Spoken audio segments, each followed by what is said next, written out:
Res, benvingudes a aquestes quartes jornades d'arquitectura i transformació social que fem des de la cooperativa, des del Sostre Cívic. Jo soc l'Àngel Esteve, soc coordinador de projectes de la cooperativa i m'ocupo d'una mica la part d'arquitectura, si podríem dir l'àrea d'arquitectura de la cooperativa, i m'encarrego d'impulsar, diguem-ne, aquestes jornades que fem, que són les quartes que fem cada any des de la cooperativa per parlar d'això, d'arquitectura i transformació social. Abans de res, m'agradaria agrair a l'Ajuntament de Barcelona que ens ajuda també a impulsar aquesta iniciativa a través de les ajudes a la realització de projectes i activitats i serveis del districte, també al col·lectiu Ronda, que és qui ens cedeix l'espai i que també ens acompanya en molts dels actes que fem des de la cooperativa, i com en els concerts també a l'equip tècnic que estan aquí darrere fent que això sigui possible. Tenim el José, el Juan per la cara, que aquest any, com que hem intentat, a veure si ens en sortim, fer aquest event, convertir-lo en unes xerrades, diguem-ne, internacionals, on puguem tenir ponents de diferents països i estem fent per primer cop traducció simultània, que no havíem fet mai, doncs a veure com ens en sortim tècnicament. Això, cada any nosaltres fem aquestes jornades per reflexionar al voltant del paper de l'arquitectura. Nosaltres li dèiem com a eina de transformació social. A vegades ha sortit el debat de si és una eina de transformació social o s'adapta als canvis socials precisament i no és tant una eina. Però sempre la vam enfocar des d'aquesta transformació social, pensant-la des dels valors del cooperativisme i de la cooperativa, com són l'equitat i la justícia social, la transformació social, la vida comunitària, l'impuls col·lectiu, que són una mica els eixos que guien la cooperativa. I també cada any cerquem temes que estan en el debat de la cooperativa i nosaltres creiem també en el sector de l'habitatge social i de l'habitatge cooperatiu i els intentem portar aquí per veure com aquests debats i aquesta transformació, diguem-ne, aquesta reflexió al voltant de l'arquitectura, on trobem nous paradigmes, per exemple, arquitectònics, o intentem descobrir com es poden, o com aquest treball arquitectònic o aquest impuls des dels valors del cooperativisme o d'altres llocs, transforma l'arquitectura, generant noves tipologies, com ens estem trobant en els projectes, en l'habitatge residencial, etc. L'any passat, per exemple, vam parlar de participació comunitària i codisseny en l'arquitectura. Fa 2 anys vam parlar d'arquitectura, era habitatge assequible versus habitatge sostenible, aquestes van ser entre les dues coses. L'any que Barcelona es declarava en emergència climàtica, i per tant cada any intentem anar darrere dels temes que nosaltres creiem que tenen interès no només per les socis de la cooperativa, sinó pel sector en general. Llavors aquest any hem volgut parlar d'un tema que ja fa temps que genera molt debat, que és el de l'habitatge o les cures a l'habitatge, l'habitatge residencial amb serveis, podríem dir, per gent gran, per gent amb diversitat funcional, etc.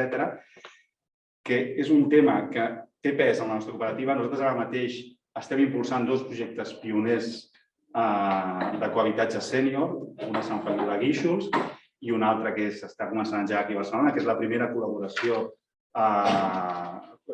público-cooperativa per desenvolupar un habitatge sènior a la ciutat de Barcelona. I em sembla que és un tema prou important i de calat no només també pel sector de l'habitatge social, sinó creiem, i ho veiem cada dia, que és un tema d'interès general en la nostra societat. I té implicacions, a més, sobre el sistema públic, sobre el sistema sanitari, assistencial, de treball, etc. Per tant, és una mica fer-se aquesta pregunta que com a societat què volem, quin tipus de societat volem? Una societat inclusiva, que no deixi ningú al camí, o volem al contrari? Jo crec que és un tema que ens interpel·la des d'aquest punt de vista. I bé, per parlar d'aquest tema de les cures de l'habitatge, amb molta ambició aquest any hem buscat això, 3 ponències que siguin 2 des de fora, de fet, de Catalunya, que siguin mirades diferents, que ens puguin aportar reflexions diferents una des de Suècia, un equip molt potent d'arquitectura, una altra des d'Euskadi, des de Donosti, i l'altra des de Barcelona, amb el company aquí Chacho. Tenim aquesta sort i aquest privilegi de tenir aquestes 3 ponències bastant especials. Primer parlarà la Linda Dion, que ens parlarà d'aquesta visió que té el seu equip, l'equip del Marge Architecten aplicat a Suècia, la seva visió centrada en l'atenció a les persones, i ens parlarà d'alguns projectes d'habitatge per gent gran, de residències per gent gran. Molt interessant, ja ho veureu. Després parlarà la Maider Azurmendi, que ens explicarà una iniciativa que es diu Viviendas para toda la vida, que també és un projecte intergeneracional que incorpora persones grans amb persones amb diversitat funcional en un projecte domèstic que és també bastant potent, i ens parlarà també des d'una visió diferent, perquè ella és treballadora social, no és arquitecta. Perdó, la Linda és arquitecta, que no ho he dit, ara faré la bio de cadascun. I per últim, hem convidat també el Chacho Sabater, que és la primera persona, li deia abans, de la que jo vaig sentir parlar de cohabitació i de famílies monoparentals, per exemple, en les tipologies i en la concepció dels habitatges, als 90, i que volem que reflexioni des de l'àmbit acadèmic, per dir-ho manera, del tema d'avui, el tema que ens proposem parlar avui. Llavors, sin más dilación, i espero que estigui funcionant tot el tema tècnic, jo faré ara la presentació de la Linda, que la tinc aquí, la llegiré bé per no equivocar-me, i passem a fer la ponència de la Linda, que l'escoltareu aquí traduïda, i després tindrem a la Maider, que no sé si la tenim ja, que està arribant, perquè ha tingut un problema també a connectar-se, esperem que arribi a temps. Avui tot és molt emocionant, i l'últim tindrem el Chacho. Llavors, faig l'explicació de la Linda i els companys li doneu pas. La Linda va començar a treballar a Marge Architects l'any 2002 i avui és una de les 6 sòcies que formen part de l'equip directiu amb especial interès en sostenibilitat i habitatge. Ella va cursar la carrera d'arquitectura a l'Institut Reial de Tecnologia d'Estocolm i també ha estudiat arquitectura a l'Edinburgh College of Art and Culture Studies of the University of Uppsala. Ha estat 2 vegades a l'equip de Marge Architecten guanyadora del Premi Suec per habitatge amb cures, Care Building, a Suècia el 2019 i el 2020. Per tant, a més, tenim una guanyadora del màxim premi en aquest àmbit a Suècia. Així que, Linda, I'm very pleased to have you this afternoon. Thank you very much. Can you hear me? Moltíssimes gràcies. Em podeu sentir bé? Espero que sí. Gràcies, moltíssimes gràcies per haver-me convidat. Ja començo, no? Escolta ella. Puc començar a compartir la pantalla? I think we say that the floor is yours.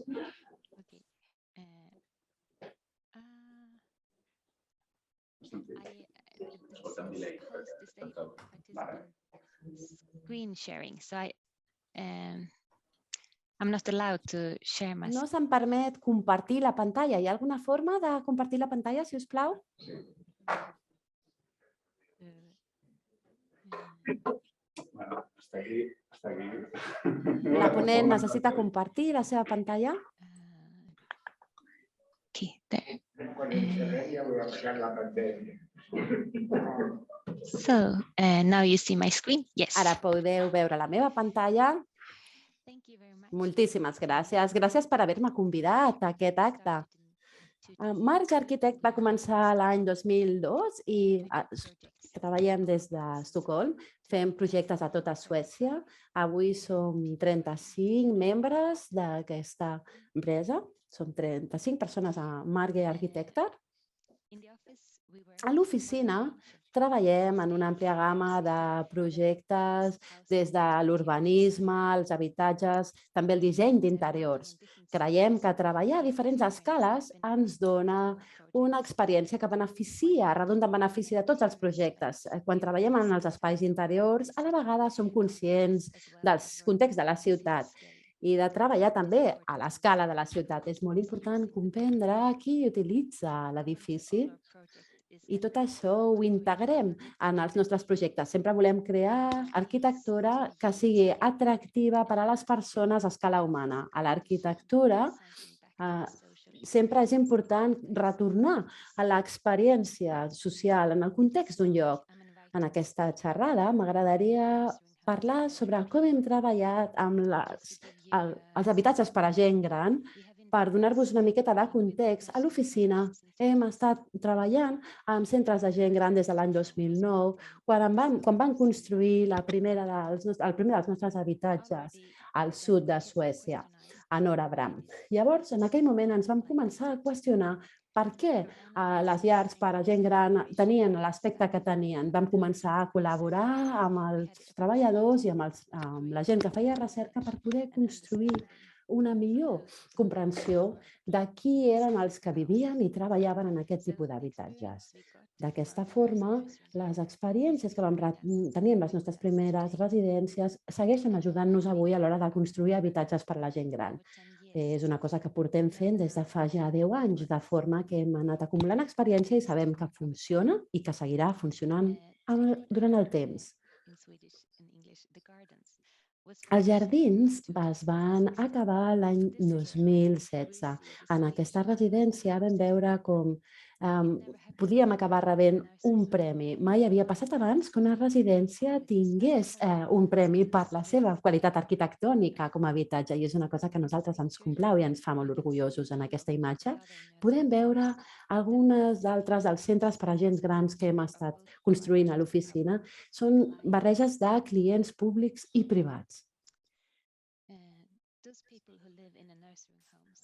Aquestes persones que viuen als centres per a gent gran normalment pateixen malalties, però sobretot pateixen demència. És molt habitual que aquestes persones tinguin dificultats per sortir de les pròpies residències i potser tenen fins i tot problemes de mobilitat. No poden moure's d'una forma independent pel món o al seu habitatge. Un dels grans problemes d'aquest tipus d'habitatge i també per a les persones grans en general és la solitud.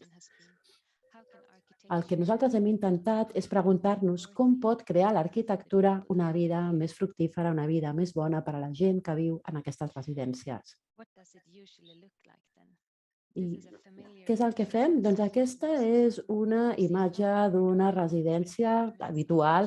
Veiem un gran passadís amb aquesta llum típica de les institucions. Històricament, les residències sempre havien tingut una lògica molt semblant a la dels hospitals, perquè s'assemblaven molt als hospitals que donaven aquests serveis de cures. Si viatgem per Suècia, normalment les residències tenen una imatge com una L, una U o una I. La tipologia de la planta es basa molt més en les regulacions que no pas en el seu context o en el seu entorn. Les conseqüències de tot això és que normalment hi ha un gran corredor, un gran passadís per poder veure totes les portes des d'un sol punt. La majoria de les vegades les cuines estan tancades i no resulten accessibles per als habitants de les residències i aquestes plantes normalment tenen un aspecte que resulta molt poc atractiu. Nosaltres el que hem fet ha estat qüestionar tot això. I com ho hem fet? Doncs en dissenyar les residències sempre tenim en compte aquest enfocament salutogènic, la qual cosa vol dir que volem crear un entorn que doni suport a la salut per a totes les persones. Una pregunta per nosaltres ha estat com podem, en tots els nostres projectes, crear qualitat que contribueixi als sentits. En els nostres projectes, aquests projectes d'un disseny salutogènic, hem fet servir una sèrie de conceptes. És aquesta sensació de la llar, de que els nostres sentits ens creen un context en el qual tenim moviment, tenim records, tenim sentits, la part tàctil, el context, la llar. I això és el que nosaltres intentem incorporar a tots els nostres projectes. El sentiment d'una llar esdevé més complex en una residència que no pas en una llar privada. En una residència, normalment, aquesta escala que va entre la part privada i la part pública és diferent. Normalment tenim la zona de dormir, i també les zones compartides amb una cuina, amb una sala, però també hi ha habitacions més públiques, perquè a vegades la residència també és un lloc de feina i, per suposat, ha d'haver-hi habitacions dedicades al personal. Sempre ens hem de recordar qui són els usuaris. El principal usuari sempre és la persona per la qual hem estat dissenyant la residència, els que hi viuen, i després tenim el personal, que per suposat hem de tenir en compte. Però un altre tercer grup molt i molt important són els familiars. És molt important que també se sentin còmodes i que gaudeixin a l'hora de visitar la seva gent gran. Tornem ara als pensaments sobre com fer un disseny salutogènic. Parlem del context i per context ens referim al context del lloc, però també al context social. Quan un edifici treballa en el seu context, tot això té a veure amb com encaixa la residència en el seu entorn. Els jardins, per exemple, tot això s'ha de col·locar sempre en una zona que encaixi. Per exemple, en aquest cas tenim una residència que d'una banda està en una zona de pocs ingressos i d'una banda amb unes fàbriques. Ara mateix estava força habitual, força poc habitat, però no sabíem nosaltres en aquell moment què passaria i vam decidir que faríem un edifici que treballés d'una forma independent, però que també en el futur pogués servir. La forma és molt més quadrada, com podeu veure a les imatges. Es tracta d'un edifici que és alhora en escala gran i petit. Ens recorda a una casa típica amb una façana inspirada per als camps i per al cel. L'entrada principal, en fusta, crea un contrast amb l'exterior i d'aquesta forma crea un color càlid que resulta agradable tant d'una forma tàctil com d'una forma olfactiva. Aquí tenim un exemple a Askersund. El vam acabar l'any passat i tot just s'hi acaben de traslladar els habitants. Askersund és una petita ciutat i la residència està en un carrer en el qual té cases d'una banda i un centre de salut a l'altra. Aquí veiem el centre de salut i aquí tenim les cases. I aquí és on està situada la residència, l'habitatge per a la gent gran. Un segonet. Ara mateix. A escala podem veure que és força gran i, per tant, era molt important crear un edifici que visualment no creés una forma que desencaixés al carrer, sinó que volíem adaptar-lo a l'escala de les cases que l'envoltaven. Nosaltres ens vam inspirar per l'arquitectura fantàstica de la regió. Aquí podem veure com encaixa perfectament i queda molt bé amb l'entorn. El context també té a veure amb la part social. Aquí podem veure l'entrada dels jardins de Tragdardana. Aquí volíem que l'entrada augmentés el context social. Volíem concentrar totes les activitats possibles per tal de crear un espai públic molt més viable. Quan una persona no pot sortir i formar part de la comunitat, el que hem de fer és que la comunitat entri a l'edifici i d'aquesta forma es creen oportunitats de reunir-se amb actors externs, com per exemple els convidats, la gent del restaurant, etc. Tot això és molt important, perquè d'aquesta forma fins i tot vam fer que hi haguessin una sèrie d'entregues. Això va ser força controvertit, però era també important per al context social, per tal que fos un espai actiu. Veiem aquí l'aspecte que té. Una vegada s'utilitza, per exemple, per els dinars del personal i també veiem l'estudi de dansa. i unes actuacions de l'estudi de dansa. També volíem crear un context social i aquí veiem un pla d'un edifici que ara mateix estem construint a la zona central de Suècia. Quan s'obre la porta hi ha un espai social fora del lloc de la sala o de la cuina. Dins del dormitori hi ha la possibilitat d'obrir la porta i formar part del que succeeix fora del propi apartament. Per exemple, els sons o alguna persona que parla o les olors que provenen de la cuina, d'algú que cuina. Per a les persones que pateixen demència, el cos pot estar molt separat del cervell. Hi ha aquesta disminució cognitiva que moltes vegades comporta ansietat. I aquesta ansietat es pot reduir si hi ha una oportunitat de moviment.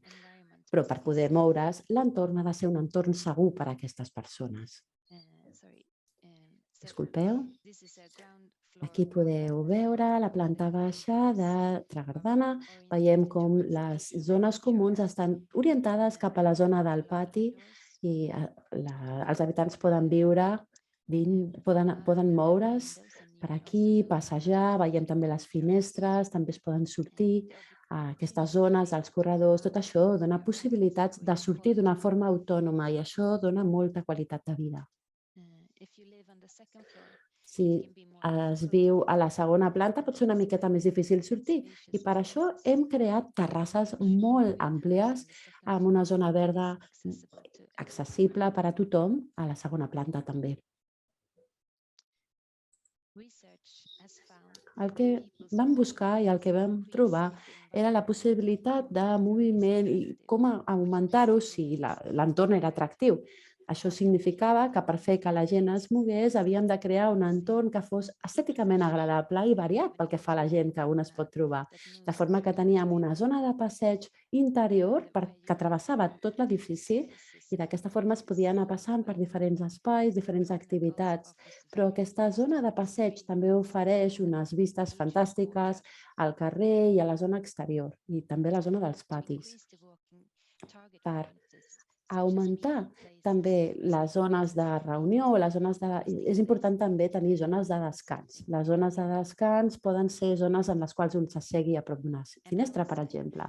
I a fora, una altra zona important pot esdevenir també una zona de reunió tant per la gent que viu a la residència com per a la gent del barri. Són zones, aquestes, per exemple, que tenim a Askersund, tenim aquí un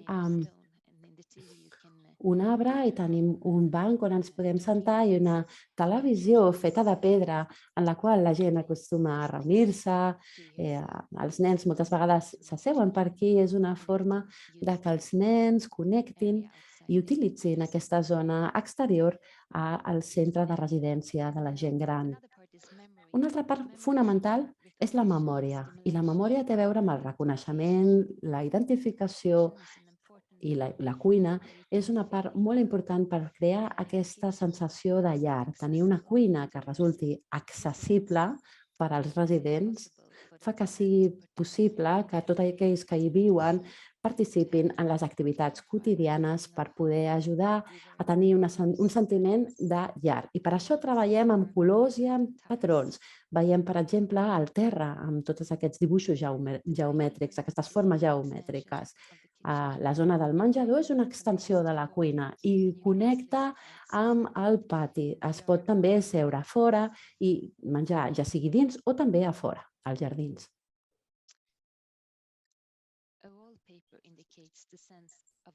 Tot això crea també les sensacions importants. Això succeeix a la sala.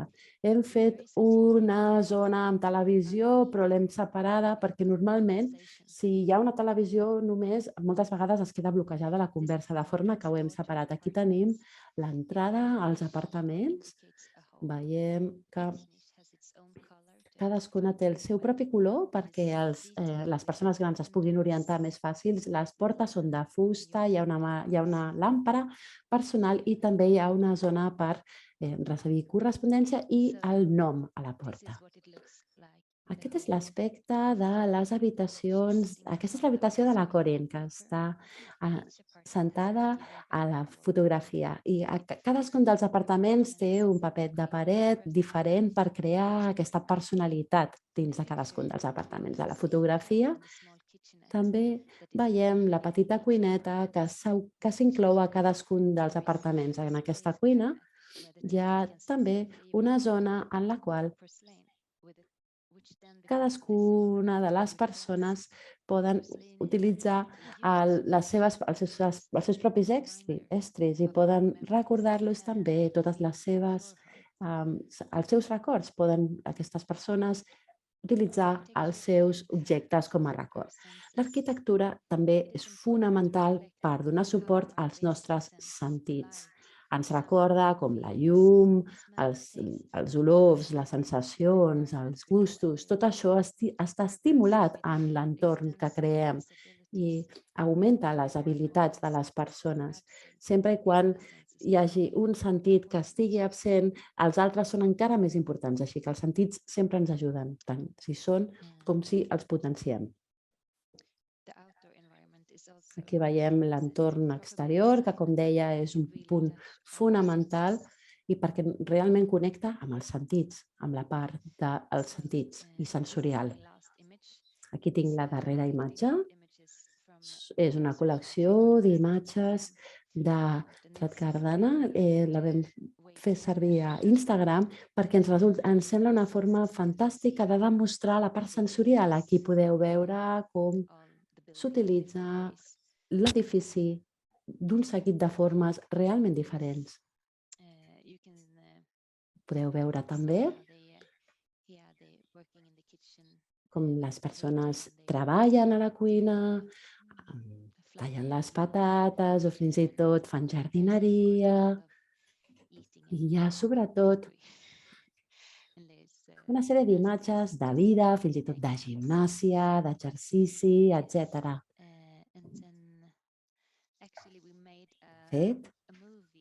Hem fet fins i tot una pel·lícula, un petit vídeo amb una de les persones encarregada de la recerca a Suècia. Potser l'hauríem ara mateix de doblar o subtitular a l'anglès, però podeu trobar aquest vídeo a YouTube. Moltíssimes gràcies. Gràcies a tots.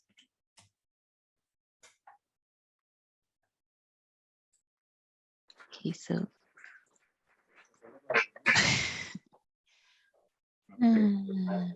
Quina pena, no? El vídeo no poder verlo.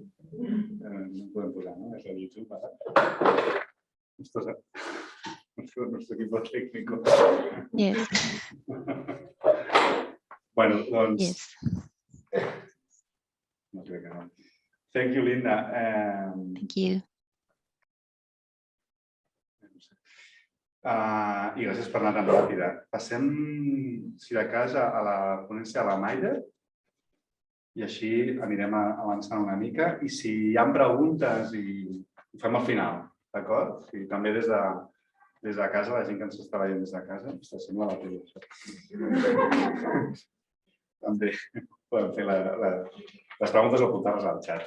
Bé, doncs, ara veurem la segona ponència que farà la Maider Azurmendi, amb aquest projecte que us deia de viviendas para toda la vida. La Maider Azurmendi és diplomada en Treball Social per la Universitat del País Basc, el 97, i grau en el Treball Social de la UNED, el 2017. Està especialitzada en gerontologia i psicogeriatria i ha treballat com a treballadora social a diferents centres gerontològics. Ha estat directora dels centres de l'Amorós i Arguixau, de la Matia Fundació, i actualment treballa a Matia Fundació com a responsable de cooperació comunitària i àmbit comunitari de la Fundació.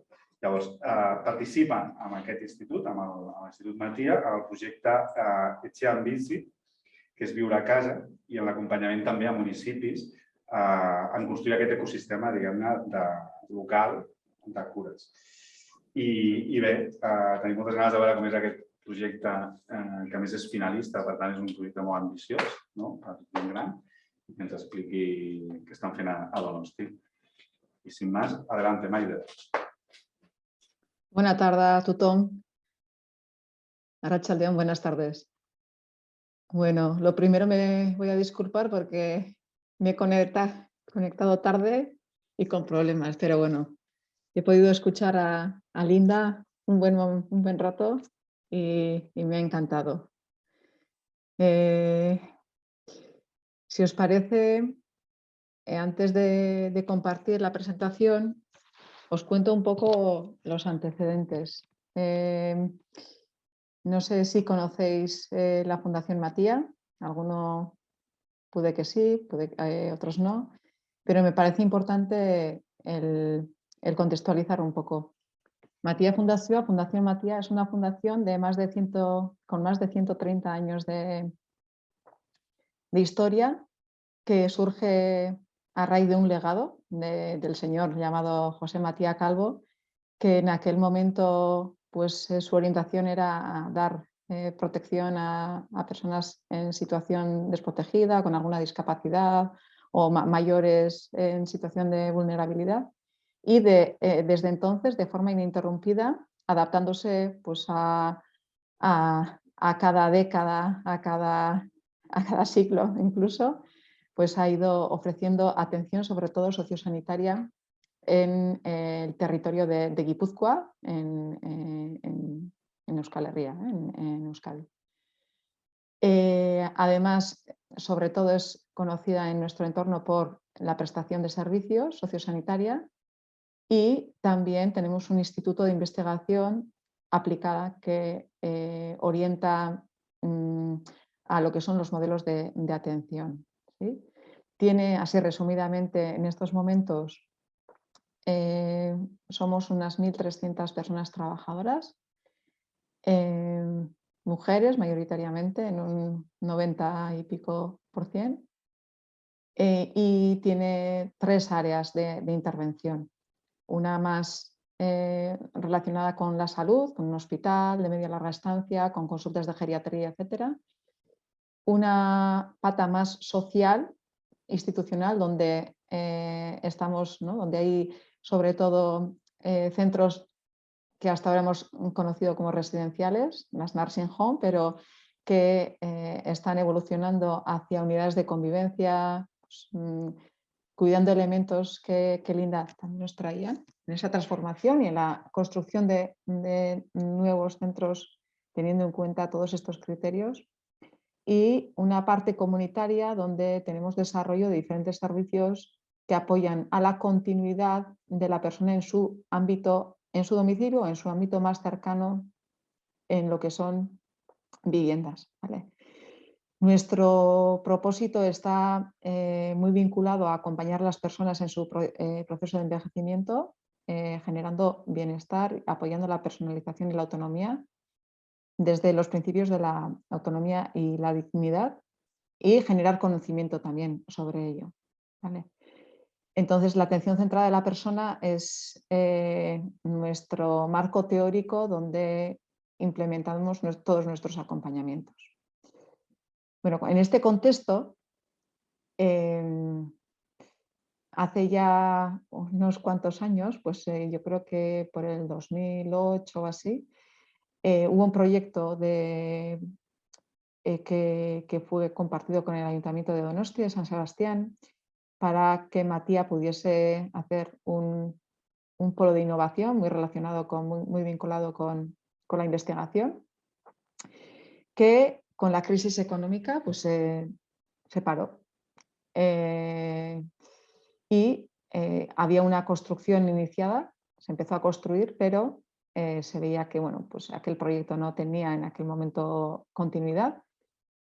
Y la construcción, pues el esqueleto estaba allí, ¿no? En Lugaritz, esperando a que algo sucediera.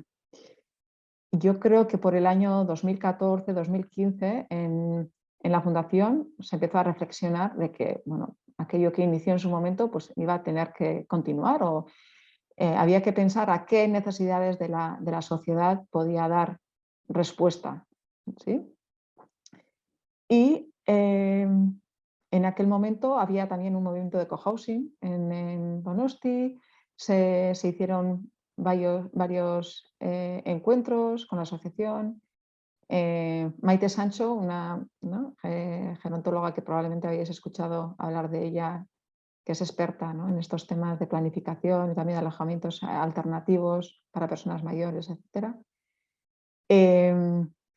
Inició, con el apoyo de la Fundación, un poco un proceso también participativo y de indagación, con entrevistas en profundidad con personas que estaban vinculadas con asociaciones vinculadas con la demencia, con otro tipo de enfermedades, con grupos de amigabilidad, etc.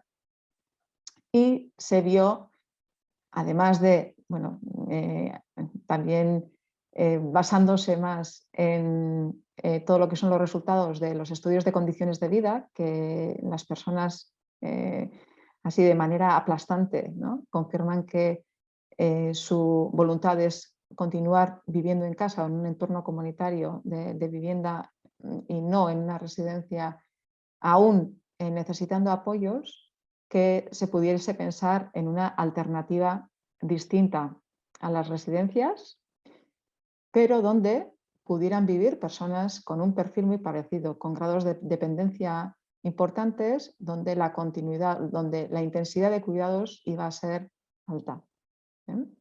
Entonces, de ahí es de este proceso participativo de visitar también otros países de Europa, del norte de Europa, conocer otras experiencias, de donde sale este proyecto innovador, que desde luego en Euskadi, que a nosotros no nos consta que en el Estado español hay otra experiencia de este tipo. Y bueno, pues el reto de poner en marcha las viviendas para toda la vida de Lugaritz. Ahora vamos a ver un poco qué características tienen. Os tengo que decir que no es un proyecto en marcha, no os puedo contar anécdotas de vida como ha contado Linda. Ahora mismo está en construcción y estamos también en construcción de lo que va a ser el modelo de cuidados, de cómo se va a dar la vida en estas viviendas, tanto profesionales de la propia fundación, en colaboración y también en construcción conjunta con otras asociaciones, el grupo motor de amigabilidad de la ciudad de Donosti, personas afectadas, incluso residentes actuales en nuestros centros, para ver cómo debe ser a futuro. Pensamos que puede haber vida en estas viviendas para inicios primavera del 2023. Y comparto. Aquí. La fecha no está bien.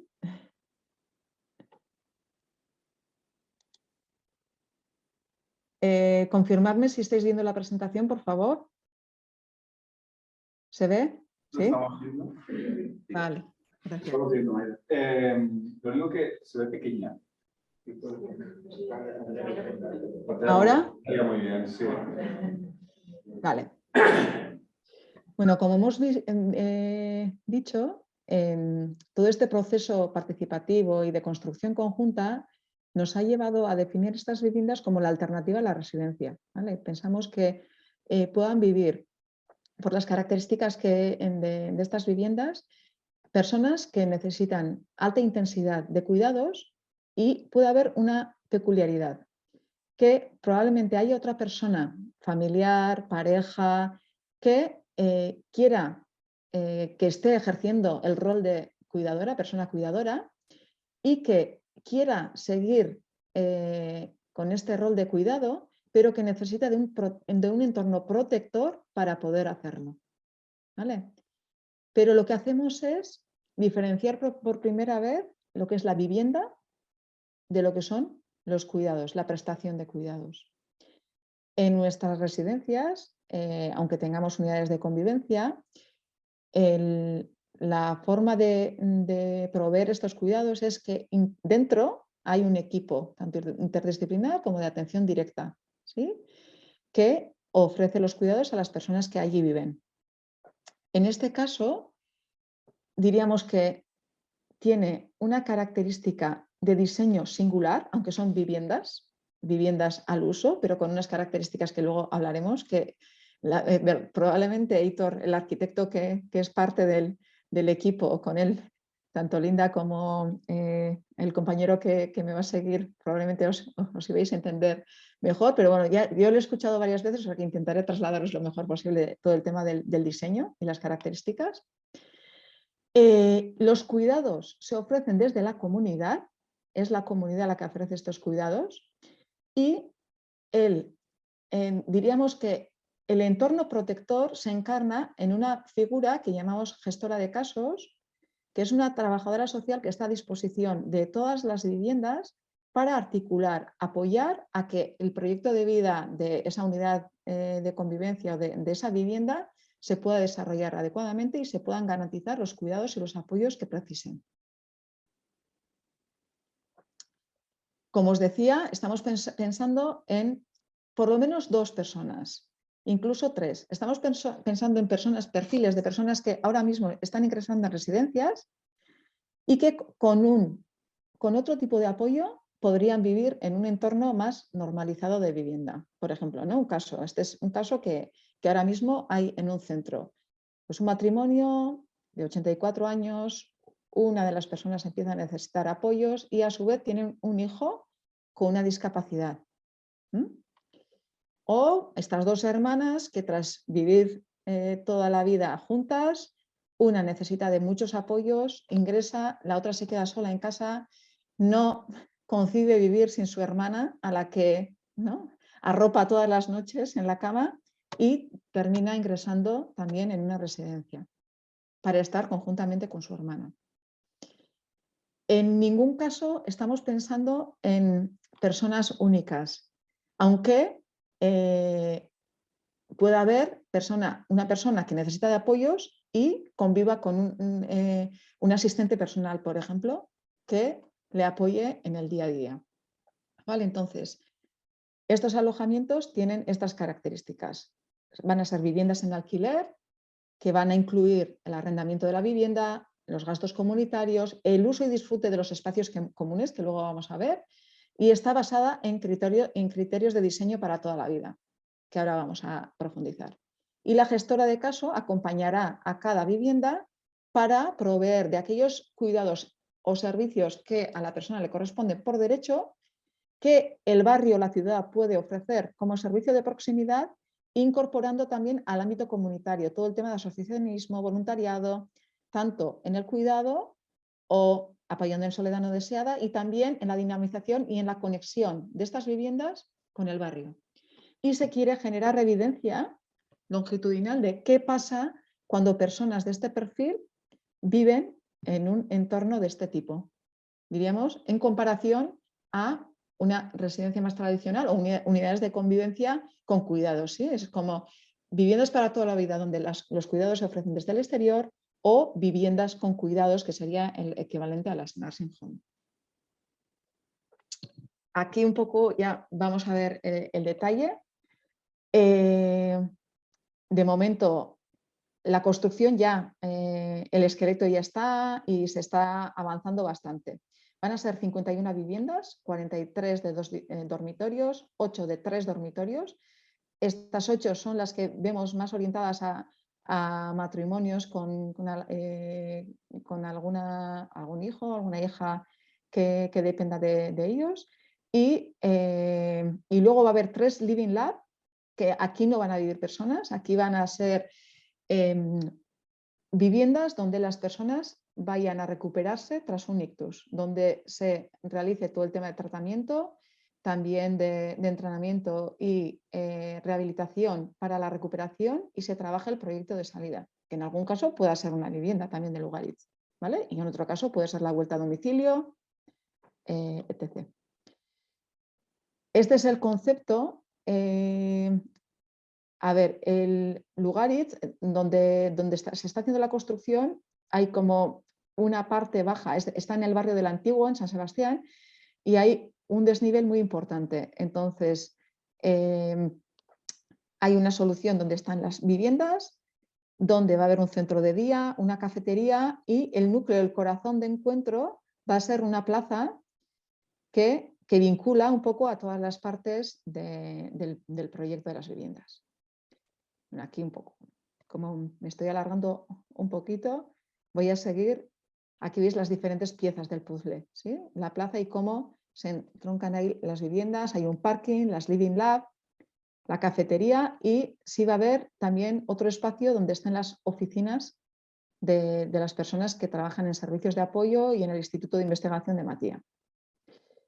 Aquí tenemos la parte, cómo estaba la construcción, cómo quedaba el esqueleto después de que iba a ser para un centro de investigación, entonces convertirlo en viviendas pues ha sido complicado y ahí los arquitectos han tenido que sudar bastante, haciendo patios internos para poder facilitar, para poder dar luz a los espacios, etc. Entonces, una planta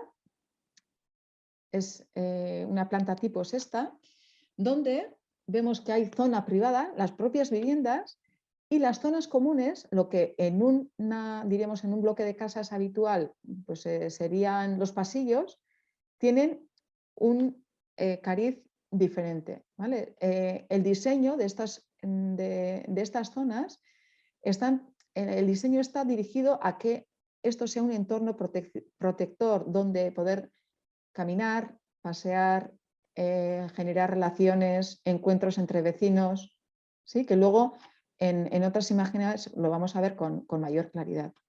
Veis que las viviendas de 2 dormitorios van a tener entre 68 y 97 metros cuadrados y los de 3 dormitorios entre 86 y 114.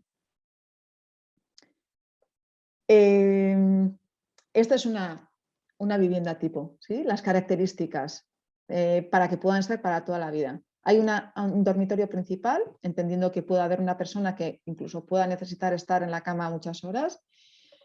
Va a tener siempre un contacto visual con el exterior, tanto desde la ventana como desde la terraza. Todas las viviendas van a tener una terraza y también con la zona principal de estancia, ¿sí? Desde la puerta. Y la transferencia directa al baño.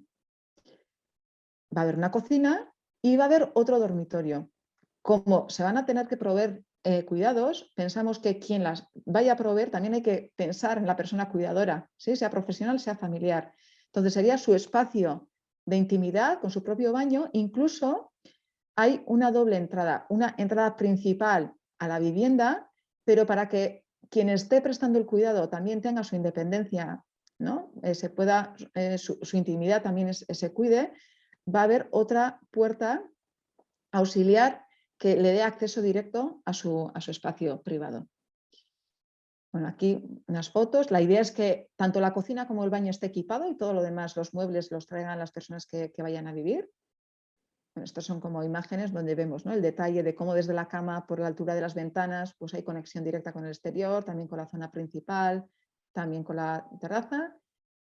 Cómo los espacios exteriores están pensados para que incluso poder colonizar un poquito y sacar la casa hacia afuera, ¿no? Poder decorar, que va a haber unas ventanas internas que van a conectar para, sobre todo, tener esa seguridad, ¿no? Ese vínculo con los vecinos. También si una persona con demencia, imaginaros que vive aquí, pues necesita salir a pasear, bueno, pues para poder observar y a su vez, si quieres intimidad, poder correr la cortina y que nadie te vea, ¿no?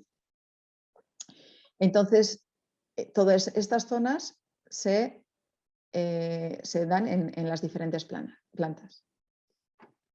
Va a ser, pues eso, dentro de las zonas compartidas, pues va a haber bancos para poderse sentar, pues va a haber vegetación, plantas, esta es la idea. Y luego, aparte de las zonas comunes compartidas abiertas, hay espacios compartidos más, pues con una pequeña cocina, pues una especie de sociedad que aquí es muy, muy típico, donde las personas se reúnen para tomar algo, para comer, etc.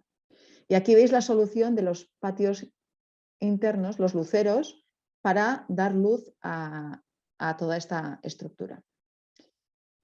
Bueno, otro espacio común compartido. La idea es que la gestora de caso también dinamice, apoye a que aquí surja, ¿no? Se dé esa vida, tanto internamente como en conexión con otros agentes del barrio y de la ciudad. Aquí vemos ya dentro de la plaza el centro de día, lo que sería la cafetería, y todo esto, el núcleo, lo que conecta todo es la plaza, ¿sí? Tanto el acceso a las viviendas como a la cafetería, como al centro de día, etc. Y la imagen final, que como el contexto urbano, que también es muy importante, se está trabajando para que el entorno facilite también y sea amigable con personas con demencia. Está pensado que el entorno urbano también sea parte de los cuidados o de facilitar la vida a quienes vivan en estas viviendas o también en el propio barrio, ¿no? Porque aquí continúan, hay otros bloques de vivienda. Otro perfil, otro más, aquí la plaza. Desde aquí entraríamos a las viviendas, aquí está la cafetería, el centro de día. Este sería el acceso a las viviendas. Y lo que queremos generar es también conocimiento, ¿no? También para las futuras políticas sociales y también de alojamientos, porque aquí por primera vez es como que separamos, ¿no? Así como en otros países es muy habitual que los ladrillos vayan por un lado y los cuidados por otro, aquí en lo que son las residencias todo va conjuntamente, ¿no? Entonces queremos ver otra alternativa, es como meter un color más en la paleta de alternativas que tenemos en cuanto a alojamientos para mayores, porque desde luego aquí en Euskadi la única alternativa ahora mismo es o tu domicilio o apartamentos tutelados, pero mientras no precises de cuidados, simplemente necesites unos apoyos hosteleros o de limpieza, en cuanto necesitas algún apoyo tienes que salir. Luego sí que hay iniciativas más colectivas, ¿no? de poner en marcha viviendas colaborativas, incluso intergeneracionales, pero la otra alternativa con cuidados de intensidad un poco más alta serían las residencias. Y esta solución quiere venir a dar como otra alternativa más a estas residencias más tradicionales. Y también un proyecto que es un proyecto de ciudad, que está bien enraizado en lo que es la ciudad, hay colaboración, el suelo lo ha cedido el Ayuntamiento de San Sebastián, también hay colaboración por parte de Diputación y hay una importante financiación al proyecto por parte del Inserso, como un poco proyecto innovador en este sentido, de dar respuesta a la dependencia, a los cuidados de larga duración, desde un entorno más preventivo a la institucionalización y como alternativa a poder continuar, seguir cuidando, teniendo un entorno protector. No me voy a extender más. Gracias. Y ahora ya, si queréis, no sé si igual vais a dejar las preguntas para el final o si queréis que aclare algo.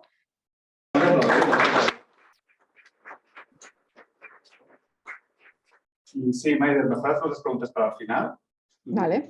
Hacemos paso a la siguiente ponencia, porque bueno, ya me han apuntado unas cuantas. A ver si no sé si nos dará tiempo al paso que vamos. No. Quédate ya, quédate por tu. Vale.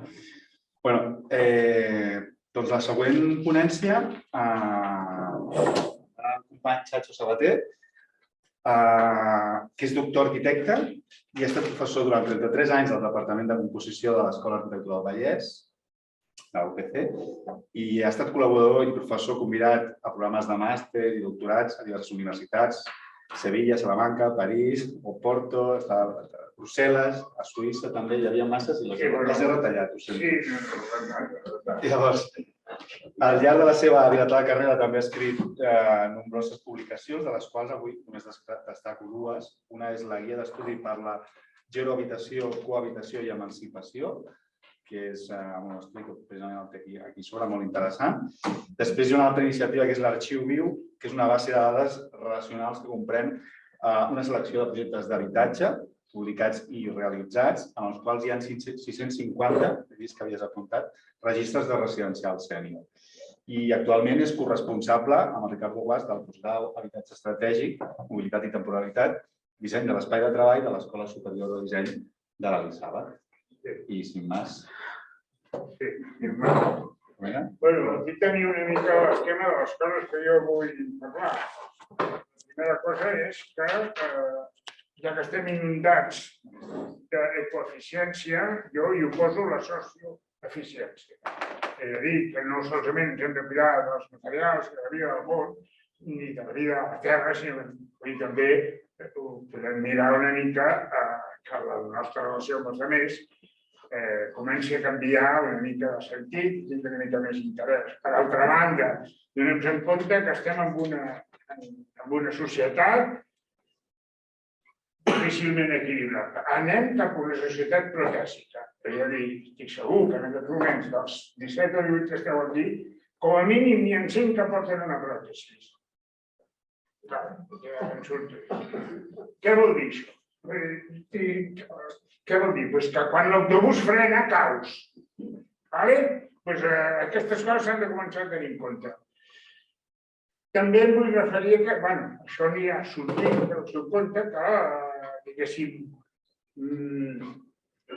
l'habitatge, sí, no pot ser per gent independent que es mou amb soltura, perquè no saps quan perdran la soltura. I veurem si la recuperaran.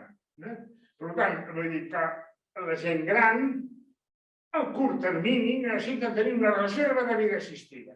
Agafeu aquesta idea. Si la vida és assistida i la persona gran té col·lapses de coses, tendinitis, problemes, etc., un ictus, anava a dir tonteries, no, coses serioses, però que necessiten una recuperació i un tractament immediat.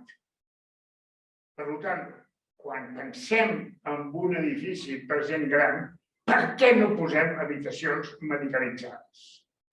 Llocs medicalitzats. Cada llit, cada estança medicalitzada és un estalvi enorme per l'Estat en termes de mantenir un llit hospitalari. Per tant, s'haurien de poder demanar subvencions. Un altre principi que vull introduir també, que ja veig que més o menys tothom d'això en parla, que és que on hi ha gent gran, hi ha altra gent. Gent que ve a ajudar, gent que ve a visitar, gent que passa per allà i temporalment es pot quedar, gent que assisteix. Podem parlar també que a més de tenir unes cambres medicalitzades, tinguéssim unes cambres d'hostes. Doncs tampoc estaria mal. De fet, les cooperatives que estan formant aquí a Barcelona, tot això ho tenen previst. Potser és culpa meva, no sé. No, perquè jo això ho he explicat. Per altra banda, hem parlat de cambres medicalitzades i hi ha una cosa molt important, que és que portem mascareta, el que necessitem és que les cambres medicalitzades tinguin pressió negativa. Això encara no he sentit a cap arquitecte del país parlar-ne d'aquest assumpte. Però és que si no, vull dir que és una cosa fàcil d'instal·lar, perquè va per el mateix nucli o per on gestionen totes les instal·lacions. Vull començar inclús parlant-vos que l'interessant és establir bona distància entre les persones. És a dir, ni que estiguin una sobre l'altra, un dependent de l'altre, un emprenyant a l'altre, o que no es vegin mai, no. Es poden trobar, diguéssim, es poden aplicar mètodes que permetin, diguéssim, estar discrecionalment entre la gent. És a dir, entrar en relació quan vols i quan no vols t'amagues. Un altre tema important és això dels llits i bancs. Penseu, estem condenant a la gent gran a dormir junts fins que la mort els separi. Vaya putada! Perquè hi ha un desarreglo d'horaris, un desfasament horari tremend. La gent quan passa dels 70 anys. Doncs és que es necessiten altres coses que no un llit de matrimoni. Per ara tots els pisos que he vist de vells A Barcelona tots tenen una habitació amb un llit de matrimoni. L'hauran de fotre per la finestra, finalment. A veure, emancipació i assistència. És a dir, per què vaig fer un text que digués guia d'estudi per la gent d'habitació, que és un neologisme que vaig inventar jo, per això de l'habitació de la gent gran, perquè n'hi ha moltes, però té que veure com un genèric que ho inclogui tot. Per això vaig posar això de la gent d'habitació, que és una cosa nova. La cohabitació no és pas una cosa nova.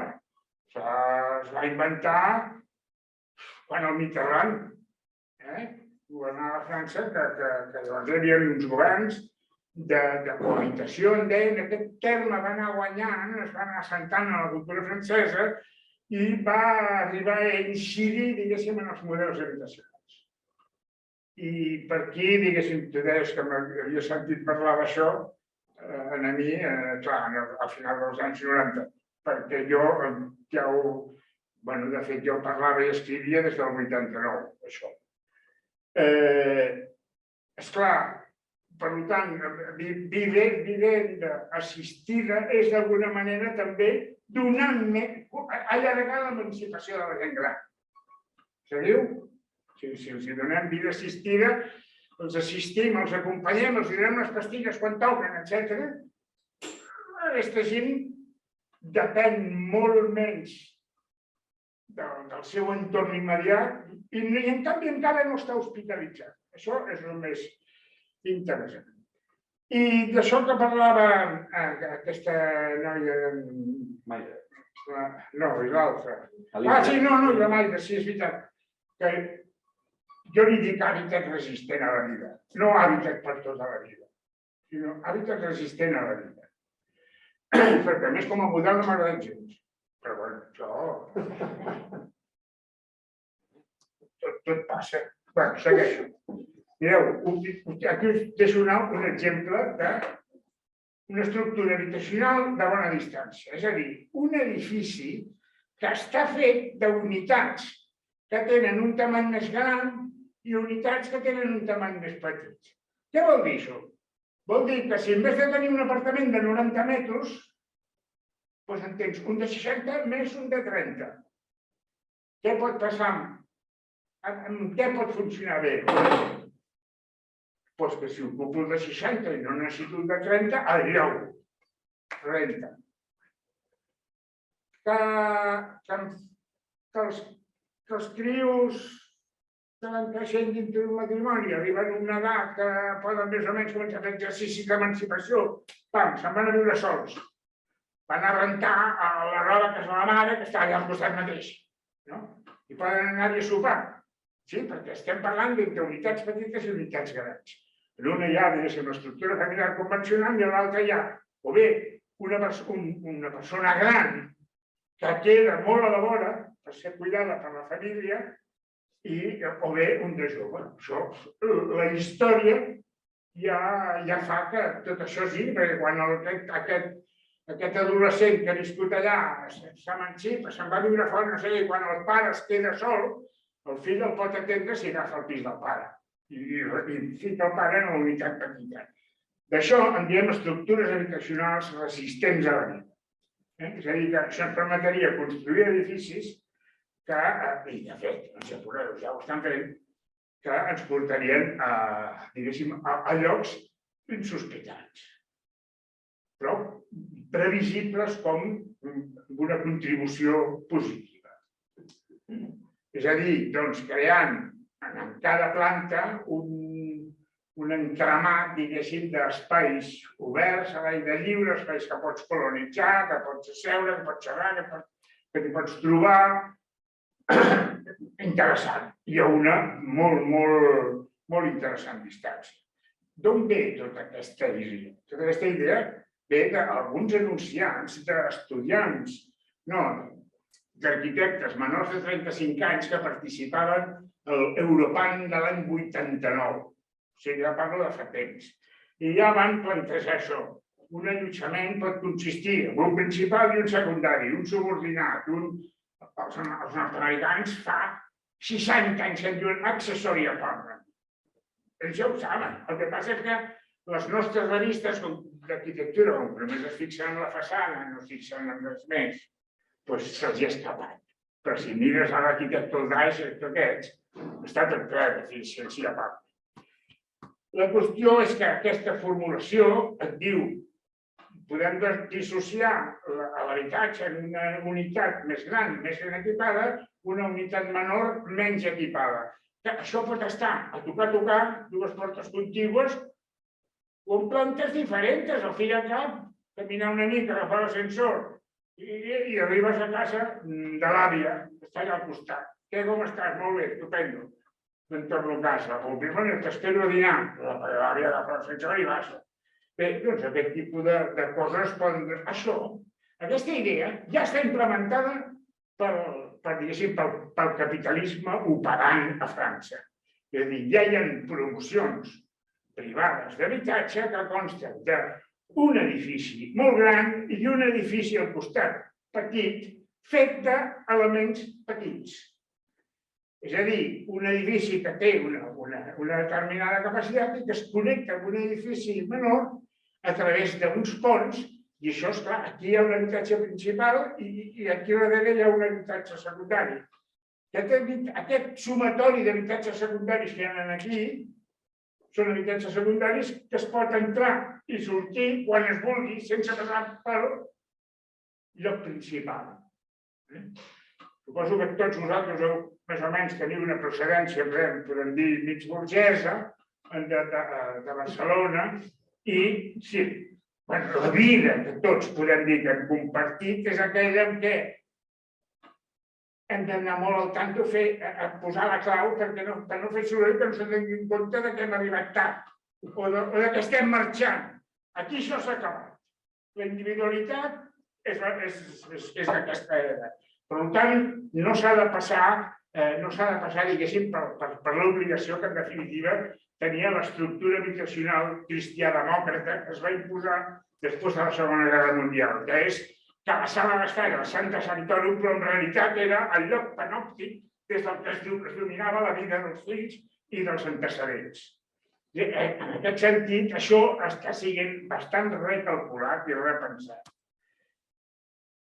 Del fet aquest que resulten conglomerats d'edificis que tenen uns espais intersticials, jardins entre ells, ponts de connexió, petits apartaments, i això funciona absolutament independent.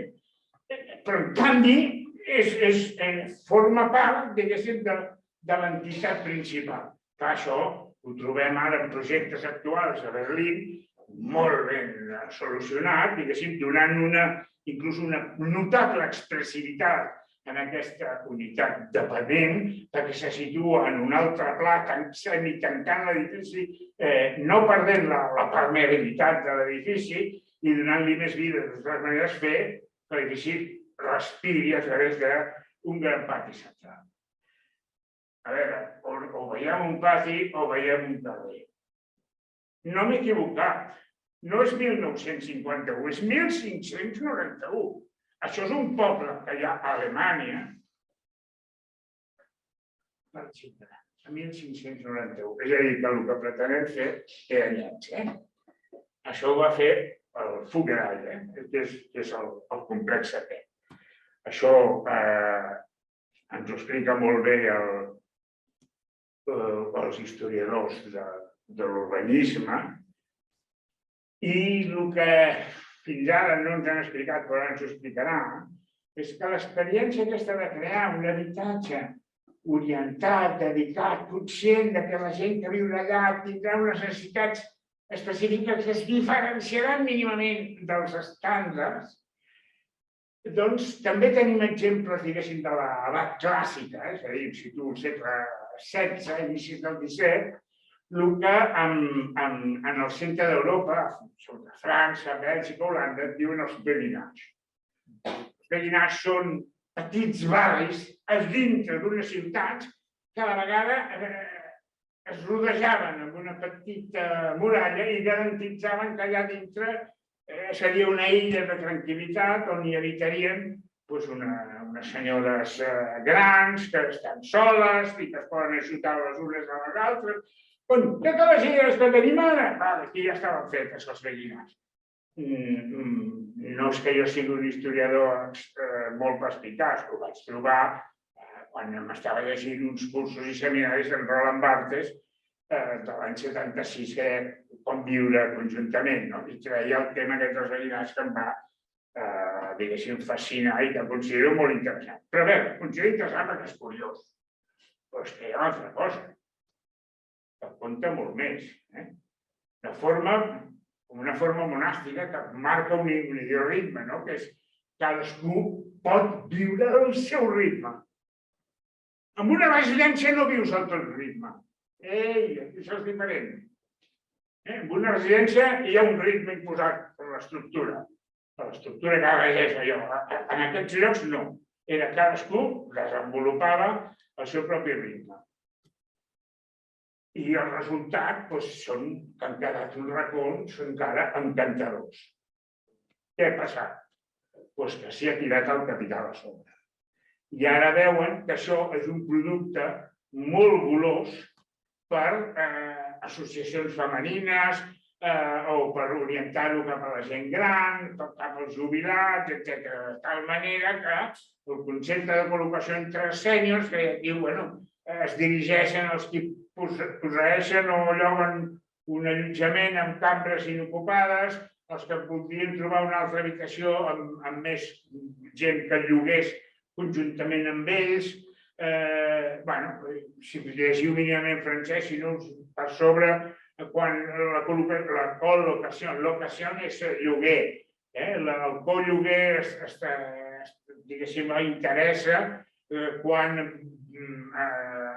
el vostre allotjament sigui massa gran per viure-hi sol.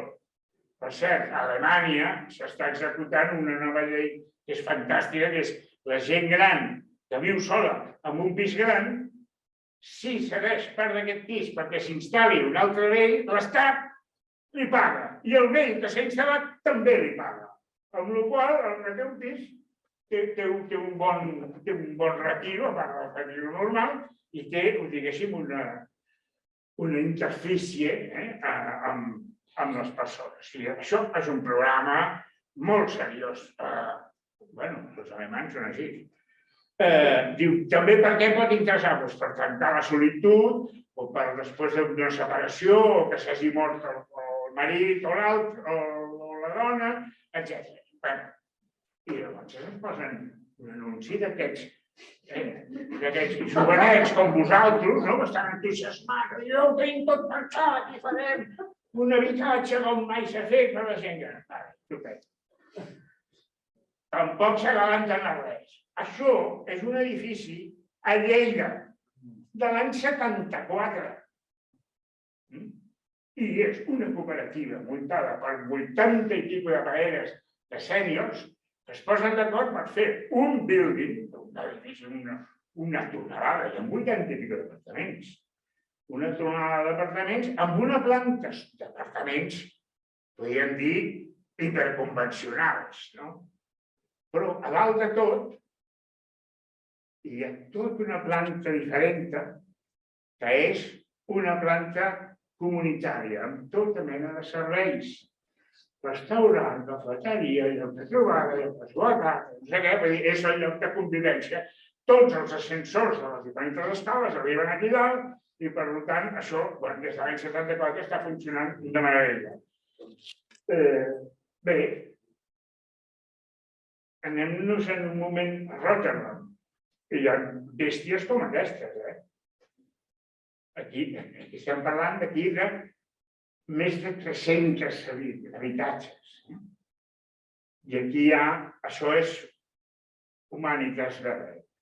És una associació filantròpica que té moltes tradicions a Holanda i el que fa és conformar un gran edifici en el que es juga a la intergeneracionalitat, és a dir, no només hi ha vells, hi ha vells, joves, handicaps, és a dir, una barreja de població, però és que, a més, l'edifici és absolutament híbrid i permeable. És a dir, mireu el quadre de timbres. És una locura, la de gent que hi ha. Mireu-los aquí com estan asseguts en cadires de rodes motoritzades que van pel carrer que se les pela. O sigui, els veus passar i és una cosa fantàstica, es diverteixen. Es diverteixen molt amb les cadires de rodes elèctriques. Per què? Doncs perquè quan es va parir aquest edifici, amb tota aquesta mena de gran pati interior cristallat, aquí tindríem un ombratge, però amb latituds més altes es treballa així, a sota d'aquestes taules, a sota de cada una de les taules, hi ha un endoll trifàsic per carregar bateries de cadires de rodes, amb la qual vol dir que l'estona que es tarda en carregar una cadira de rodes estàs prenent un cafè i xerrant amb la gent, és a dir, visquer. Això és socioeficiència.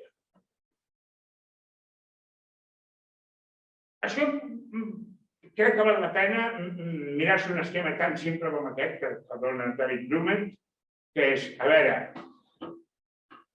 fixeu-vos com és un diagrama d'aquests, podríem dir 3D. És a dir, mirem aquí el cost, l'alçada de l'edifici representa el cost monetari. Els serveis, pocs serveis, molt servei. A l'entorn, aquí s'assembla, és més tirant a una casa, això és la institucionalització. Clar, hi ha molta diferència entre nursing home i un elderly apartment. Hi ha moltíssima diferència. Però és que també hi ha una certa diferència entre això i això. I si tenim en compte això, doncs, per què no pensem així? La vida assistida és recollir aquests distints estadis, afegint-hi coses, suprimint algunes, però vull dir que quina finalitat ha tingut aquesta fusió? Doncs que ens mantenim en un entorn més favorable a crear una imatge de casa que d'institució. És a dir, quan agafes una persona que dius, doncs fem una residència, però primer que fa resistència. Diu, no, jo no vull anar-hi, perquè està ple d'enfermeres i de metges i ja n'estic fart. I jo vull quedar-me a casa. Això, les coses són així, i així s'han de comptar i s'han de dir. És a dir, que entre la família i la institució ens l'hem de jugar, perquè quan arribin a estar institucionalitzats, és a dir, el que és interessant és que quan una persona va a parar a un hospital i vagi simplement perquè està a les últimes, per entendre'ns, però no quan encara li queda una mica de pólvora. Bé, aquests baixos d'aquest edifici, que dic que és absolutament permeable a la ciutat, és a dir, més del 50% de la gent que hi ha asseguda aquí són estudiants de facultats que estan per allà a la vora o gent que viu per allà a la vora. I a més, aquí sota, tot això està farcit de petites botiguetes. Una barberia, un quiosco, una botiga d'informàtica, una botiga de telèfons, el que vulgueu.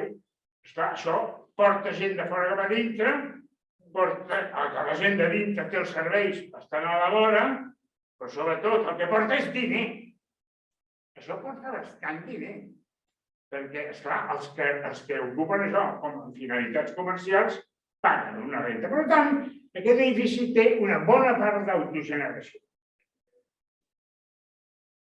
L'aspecte és immillorable, la gent que assisteix ningú va uniformat, totes les portes tenen allò, en castellà es diu una mirilla i en català no sé com collons es diu, un espill o no, sabeu aquelles foret per lligar. I totes les portes tenen timbre, amb la qual la gent gran que està allà encara es poden seguir pensant que estan a casa i que qui els ha de visitar no és una infermera, és una amiga, però de passada els posa una injecció. Bé, en aquest sentit, barrejant totes aquestes coses que hem dit, fa uns anys, quan estàvem elaborant aquest llibre, vam elaborar aquest quadre conceptual. Per dir, bueno, entre la família i la institució, punyeta, hi ha tota una àrea per aquí al mig que n'hauríem de parlar seriosament, perquè és decisiva, és on es resolen realment les coses. Clar, nosaltres ens hem començat a plantejar que la millor manera de garantir la independència de la persona gran és mitjançant la interdependència. És a dir, que els americans, que ho redueixen tot l'eslògan, diuen els 3 principis fonamentals: moving time, aging in place, aging together. És a dir, ens hem de moure, hem d'anar a parar amb un altre quan ho podem encara decidir. El que pretén la gent gran és, diguéssim, ja no tornar-se a moure. És a dir, la mudança és la cosa que s'ha d'intentar, diguéssim, tota la política i totes les solucions habitacionals han d'orientar-se cap a evitar que la persona torni a sofrir una altra mudança. Perquè una és greu, però no és mortal. Bé, per tant, garantir que la interdependència ens facilitarà, a més, l'ajuda informal, que ens proporcionem ajuda mútua, etcètera. Hi ha una sèrie de consideracions que diem, bueno, tot això molt bé, però si tirem cap aquí, en l'extrem, ho podeu llegir? No, jo tampoc. Sí. Bueno, el que us vull ensenyar és que entre això i la residència, clar, hi ha una manera de pensar els habitatges no com un habitatge mínim i que ja s'apanyaran, sinó com un habitatge que té una sèrie de qüestions molt específiques que per sobre les podrem veure en les següents imatges. I l'altra cosa és que aquest centre de serveis, centre de dia, es pot ocupar gran part de l'edifici, és el que proporciona un retorn de diners per tirar endavant una cosa com aquesta. És a dir, que els pisos tutelats poden tenir, per exemple, perquè no, com és que no es pensa en què el llit formi part de l'immoble? El llit és un moble. Però si considerem un immoble, part d'un immoble, vol dir que és com el calentador de l'aigua del bany, que quan compres el pis està allà, el calentador, no? Molt bé, doncs posem un llit particular. Si fem un edifici de 400 habitatges i comprem 400 llits, que valen 800 euros cadascun, jo us puc garantir que els trec per 150 euros. Si en compro 350 de cop. És una economia d'escala. M'estranya que no es parli d'aquestes coses.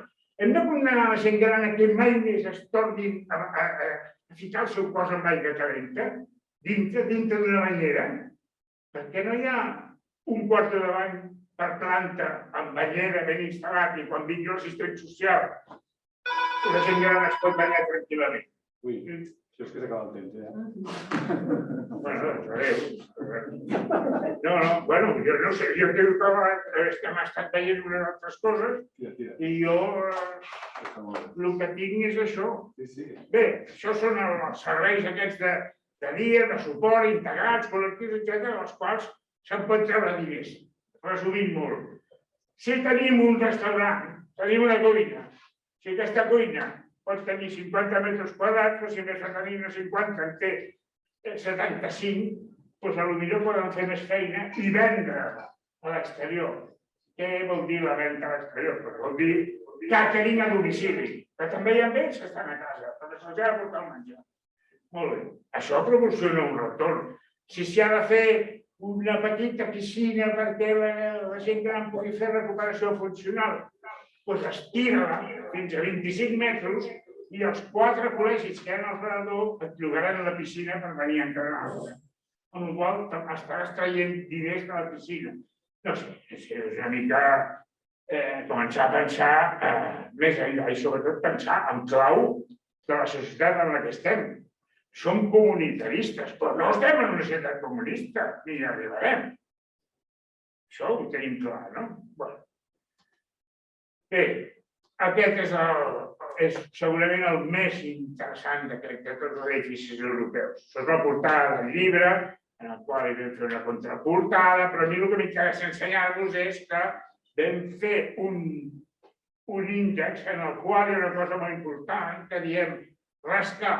És a dir, hi ha moltes experiències i moltes estructures habitacionals en el passat que serien útils avui en dia, però que no s'utilitzen perquè no es coneixen. Perquè aquí no hi ha ningú que estudiï. Això és un desastre. Ara tot amb la Viquipèdia i no sé què, que aquí ningú obre un llibre. I està, no sé. Bé, el cohousing és una de les estructures... Digues? Estic al·lucinant. Que t'expressa alguna cosa? Creo que acabarem. Bé, mireu que interessant. El cohousing, que és la paraula de moda que corre per tot arreu. Ningú sap el que és el cohousing, per cert. Si te ho comences a preguntar, no veu. Però el que sí que està clar... Vostès estan dient de nosaltres? No. M'estic dient de tots els arquitectes que van en els municipis a intentar vendre una idea. Mira, li van ser alcalde, li farem un cohousing i li foten una filera de cases com les que estaven fent fins a 2008. Aquests sí que van fer. I a més els portaria a judici tots. Però per impuntes. És que ja està bé. Tot això està escrit. I està documentat. Bé, el que us vull dir, l'important del cohousing, que és una experiència danesa fonamental, és que ha esdevingut sèrio. És a dir, la gent que s'hi va instal·lar, qui va formar cohousings a l'any 70? Aquests hippies que encara mantenen Cristiània, que és una zona a Dinamarca on allà hi ha molts caporros i no sé què, i és com una república independent tolerada per l'Estat. Bé, molt bé. I diu la mare d'aquests continuen sent encara això. Ara, en totes les operacions de cohousing es comença a escriure algunes coses sobre això. Un cohousing no és una agrupació desordenada de gent que tira cadascú com pot amb el que troba a qualsevol lloc i no hi ha ni ordre ni concert. No, en un cohousing. I hi ha cuines. I tant que n'hi ha, estupendes, magnífiques. Una a cada casa. Però a més, n'hi ha de col·lectives. Hi ha unes cuines comunitàries amb uns llocs comunitaris perquè la gent es trobi sistemàticament cada setmana i es reuneixin i parlin i entrin en relació els uns als altres. És a dir, una via, quan tens un edifici gran i molta gent, posa-hi teca. Ara, aquesta teca no és, tampoc cal que sigui una cosa que ve de fora, sinó una cosa que està ben organitzada. És a dir, aquesta gent, que són els que van muntar els cohousing, ara són això. Són gent que disfruta fent un iogurt, fent una truiteta, entre dos, entre tres, cuinen junts, xerrant, és un ambient molt apassionat. Ara, aquest ambient on està? Doncs està aquí, en les cases comunals que tenen aquests petits pobles de 50, entre 50 i 80 habitatges. I tenen aquests centres on hi ha de tot, gimnàs, sala d'això, de fer bricolatge, hi ha la calefacció central, un quarto perquè els nens, quan tornen de col·legi, puguin fer els deures, etc.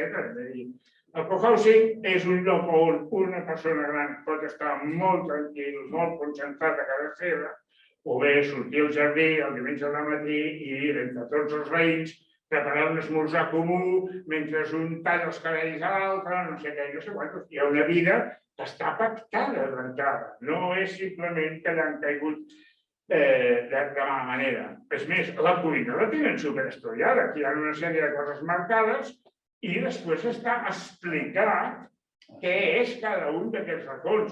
Això us ho deixo després, si voleu, a fer el PDF i us ho llegiu, perquè no tenim més temps. Però bé. T'hauria de tallar, perquè les 8 ens faran fora. Ja, doncs mira... Fes 2 minuts més i per acabar, no? Fem una mica de ronda de... No, us ho passo, deixa'm-ho passar, perquè així veureu el que no podem parlar-ne, perquè no hi ha temps. Hem de passar de vegades algunes coses que no sabien de res. No, res, és que una mica l'organització.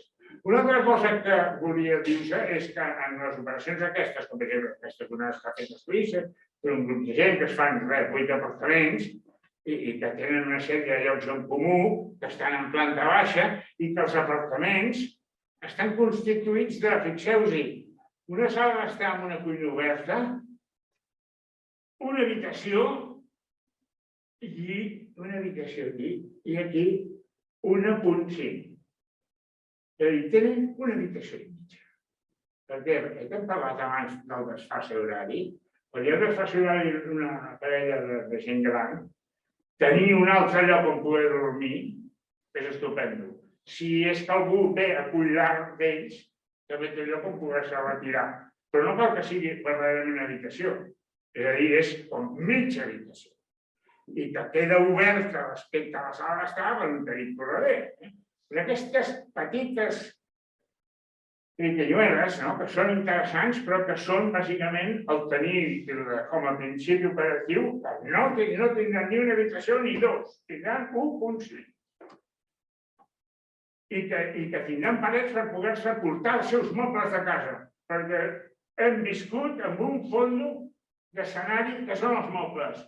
Molta gent, quan va a viure en un altre lloc, el que intenta és portar-se els seus mobles. I això, totes les revistes estan plenes i n'ha parlat la primera noia d'això. Bé, aquí us ho passo ja. Això són els grans blats, que són apartaments que es poden muntar en el jardí de la casa per la gent gran. Això és un edifici que hi ha, diguéssim, una part del cos de l'edifici és allotjament per pares i criatures i això és allotjament per avis. I els reuneixen a través d'aquesta terrassa comú. Una jugada mestra, que tens els grans cuidats, els avis també, i tu pots fer el camp. Bueno, no ho sé. Sí, podem acabar. És molt llarg, la presentació.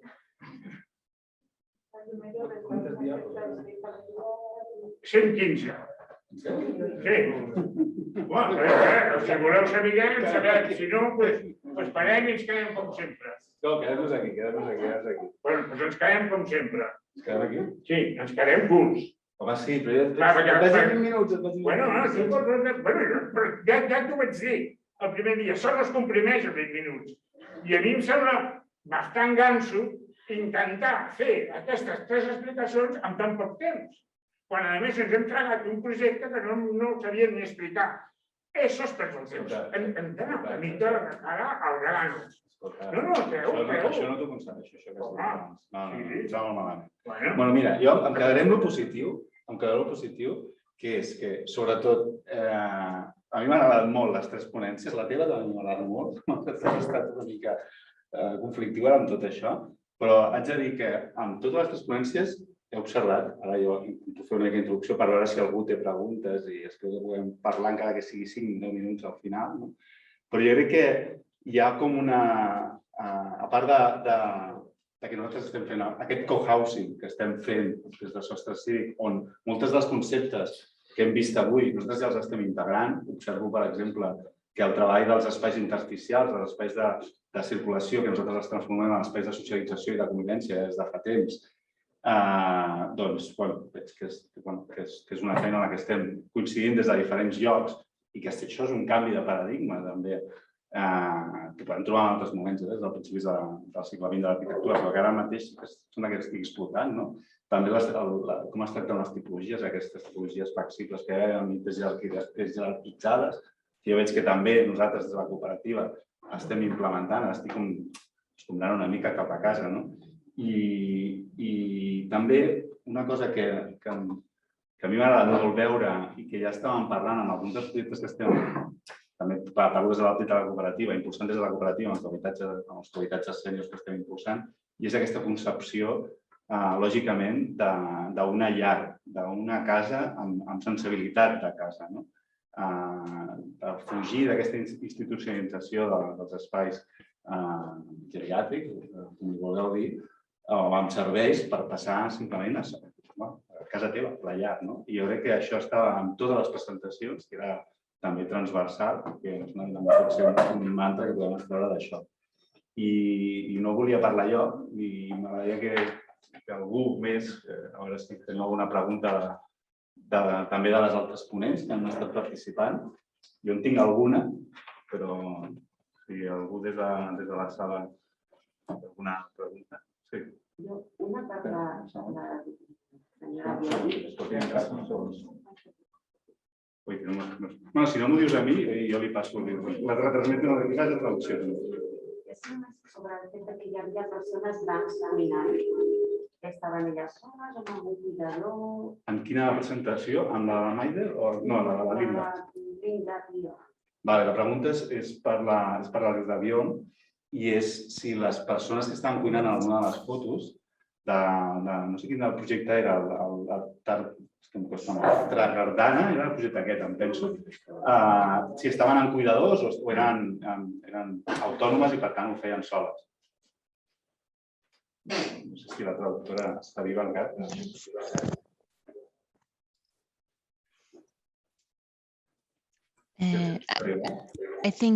Crec. Moltes gràcies, en primer lloc, per la pregunta. Algunes de les persones que viuen en aquestes residències poden continuar cuinant, tallant les patates o fent tasques senzilles. No han ni tan sols de pensar, perquè ho han estat fent tota la vida, de forma que fins i tot és útil poder continuar realitzant aquest tipus de coses a la cuina. De fet, se'ls motiva a fer-ho.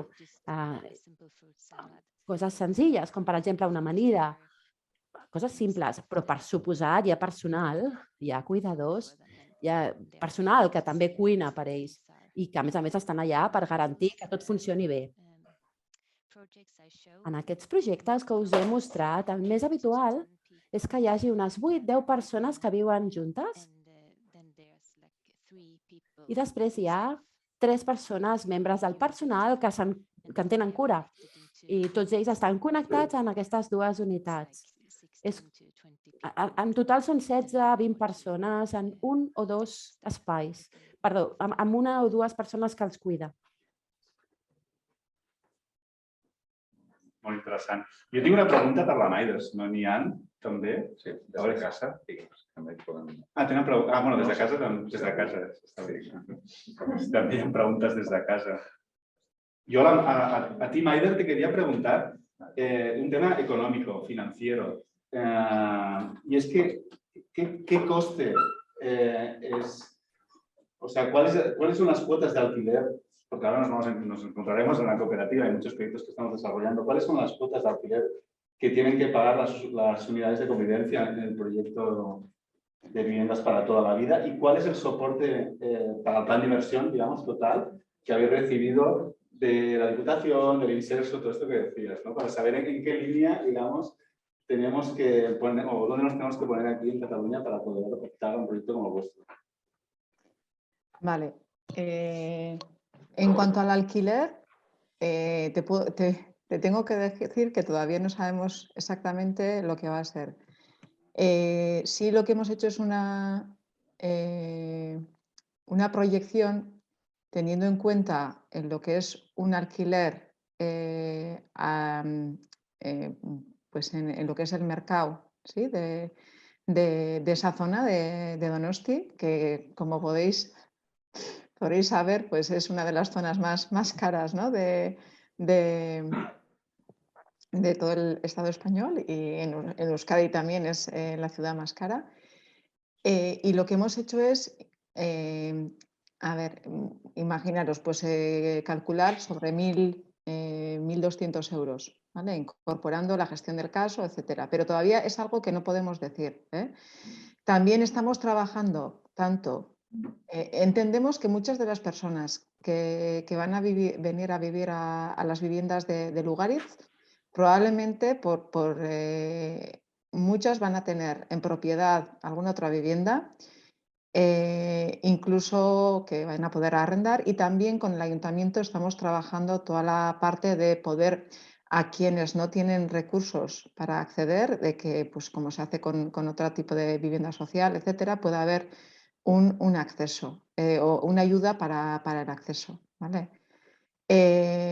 No te sé decir exactamente el apoyo económico por parte del Inserso, pero han sido, creo que fueron 6 millones, entre 6 y 8 millones. ¿Vale? Y luego... ¿Porcentajes dónde estaría más o menos de toda la inversión? Más o menos, ¿eh? Pues un poco más de la mitad. Vale. Pero te quiero decir que luego está la parte de Diputación, el Ayuntamiento, el suelo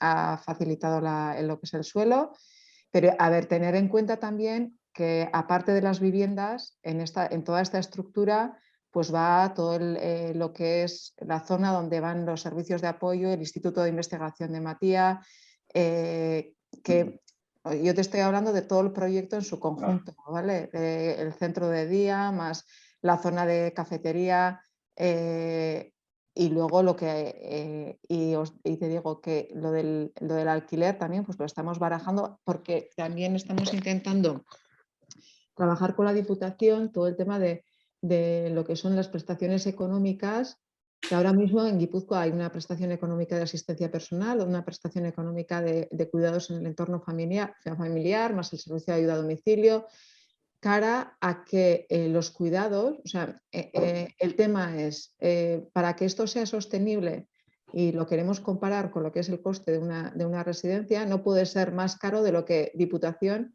aporta, ¿sí? O entre Diputación y lo que paga la persona aporta en una plaza residencial. Entendemos que por eso o menos pues puedan continuar con los cuidados adecuados en estas viviendas. Entonces, estamos ahí en plena construcción tanto de lo que es el acceso a las viviendas y las ayudas o la aportación por parte de la Administración por competencia para los alquileres y lo mismo para el tema de los cuidados, porque es una alternativa que es nueva, entonces hay que negociar y acordar todo esto. Muy bien, muy bien, muy bien. Para que personas en igualdad de condiciones, que el tema económico tampoco sea una condición que dificulte la entrada, el acceso. Creo que tenemos que hacer una visita, ¿no? Tenemos que Cuando queráis. Cuando queráis, ¿eh? Sí, sí. Que todavía, yo creo que dentro, pues por primavera, verano del 2020, ¿no? Pues del 2022 ya va a estar como la hora bastante más avanzada. Genial. Hay otra pregunta que yo creo que es para Linda, por lo que és quines estratègies feu en un projecte per aconseguir llum als passadissos, als espais de circulació interiors. I ho fa l'Eugeni del Walden 21, company de la cooperativa. Hello. Yes, the lights. In the corridor. Els llums, doncs, pel que fa als corredors, intentem no tenir corredors corredors que tinguin llum natural d'una banda amb les finestres i després un llum que il·lumini les habitacions. Però Suècia és un país força fosc, no hi ha gaire llum natural en aquesta època de l'any, així que també és molt important tenir estructures de llum al sostre i utilitzem aquests sistemes de llums però que tenen formes que pengen del sostre de vegades i intentem que el llum vingui sempre del costat, però que també sempre hi hagi una finestra, de forma que quan estàs caminant recordis la forma natural en la que entra el llum, fins i tot si no prové de la finestra en aquell moment. I no volem que el llum tot enfoqui al centre del corredor, sinó que posem els llums distribuïts perquè siguin molt més orgànics, perquè un senti que està caminant per una zona que va canviant en lloc d'un llarg passadís, tot exacte i monòton. Espero que això respongui la pregunta. Sí, crec que sí. Moltes gràcies.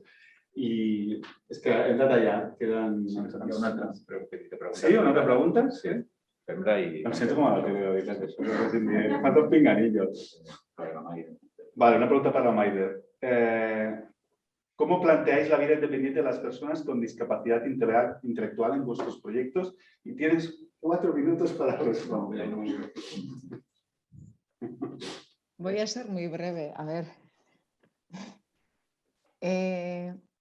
Cada vivienda va a ser distinta. En cada vivienda va a haber diferentes necesidades de apoyo y diferentes deseos y diferentes modos de realización de la vida. Entonces, una persona con discapacidad intelectual que probablemente vendrá con un proyecto de vida y con una forma de vivir, lo que procurará la gestora, conociendo muy bien, ¿no?, toda esa historia de vida, sus hábitos, sus preferencias, el dar continuidad y el lograr los soportes para que eso pueda ser. Es una mera articuladora la gestora, diríamos como en una obra quien coordina los gremios, pues lo mismo con los soportes que puedan venir de lo que le corresponda por derecho, de su actividad que pueda tener en el día a día, y si necesita de apoyos, pues que de lo que venga también de la proximidad, y con un carácter más comunitario de integración, pero en función a lo que esa persona, ¿no?, viva.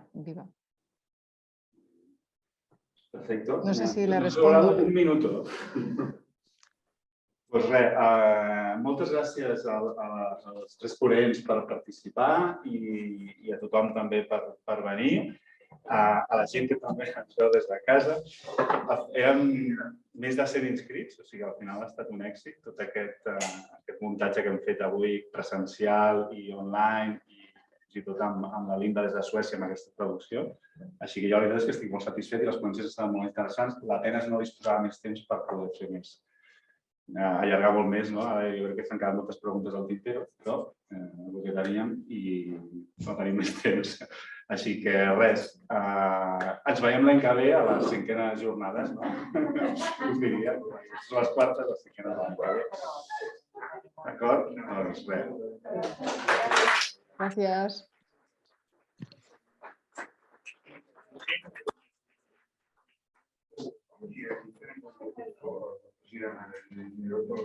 Ai,